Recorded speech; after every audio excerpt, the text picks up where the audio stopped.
ഡാമിലെ ജലനിരപ്പ് കൂടിയതിനെ തുടർന്ന് പെട്ടെന്ന് ചിറ്റൂർ പുഴയിൽ വെള്ളം ഉയരുകയായിരുന്നു. നേരത്തെ തന്നെ പുഴയിൽ വെള്ളം കൂടുമെന്ന വാർത്തകൾ, അറിയിപ്പുകളൊക്കെ ഉണ്ടായിരുന്നു.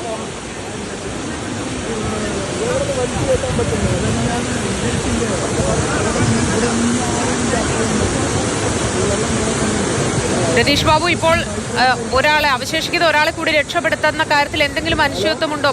അതോ പെട്ടെന്ന് രക്ഷപ്പെടുത്തി കൊണ്ടുവരാനുള്ള ശ്രമങ്ങൾ പുരോഗമിക്കുകയാണോ? ഇല്ല, അയാളെ വെള്ളത്തിലിറക്കി, വടം കെട്ടി അയാളെ വെള്ളത്തിലിറക്കി. പക്ഷെ ശക്തമായ മഴ പെയ്യുകയാണ്. അതിനിടയ്ക്കാണ് ഈ പ്രവർത്തനം നടക്കുന്നത്.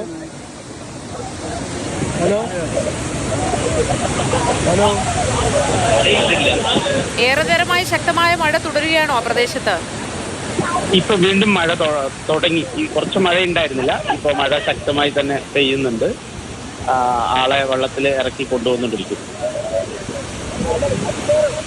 വടക്കൻ ജില്ലകളിൽ പരക്കെ മഴയുണ്ട്. അതിനൊപ്പം ചിറ്റൂരിലെ പാലക്കാട് ഭാഗത്തും ശക്തമായ മഴയുണ്ട്. രാവിലെ മുതൽ തന്നെ മണിക്കൂറുകളോളം മഴ പെയ്തിരുന്നു. ഇടയ്ക്ക് ഒരു തോർച്ചയുണ്ടായിരുന്നെങ്കിലും പിന്നീട് ഇതാ വീണ്ടും മഴ പെയ്യുന്നു എന്നാണ് രതീഷ് ബാബു പറയുന്നത്. ഈ മഴയിലാണ് ഈ ചിറ്റൂർ പുഴ, കരകവിഞ്ഞൊഴുകുന്ന ചിറ്റൂർ പുഴയിലൂടെ ഈ പ്രായമായ സ്ത്രീയെ രക്ഷിക്കാനുള്ള ശ്രമങ്ങൾ, രക്ഷപ്പെടുത്തി കരക്കെത്തിക്കാനുള്ള ശ്രമങ്ങൾ തുടർന്നുകൊണ്ടിരിക്കുന്നത്.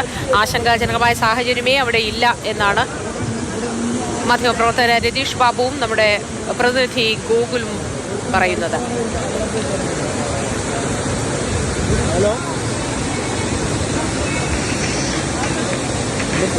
പുഴയിലകപ്പെട്ടവർ തമിഴ്നാട് സ്വദേശികളാണ് എന്ന് പറയുന്നു. പതിവായി അതുവഴി യാത്ര ചെയ്യുന്നവരായിരിക്കണം. പക്ഷേ ഇങ്ങനെ ഒരു സാഹചര്യം ഉടലെടുത്തത് അവർക്ക് അറിവുണ്ടായിരിക്കില്ല. അതുകൊണ്ടായിരിക്കാം അങ്ങനെ പുഴയിൽ പെട്ടുപോയത് എന്നാണ് പറയുന്നത്.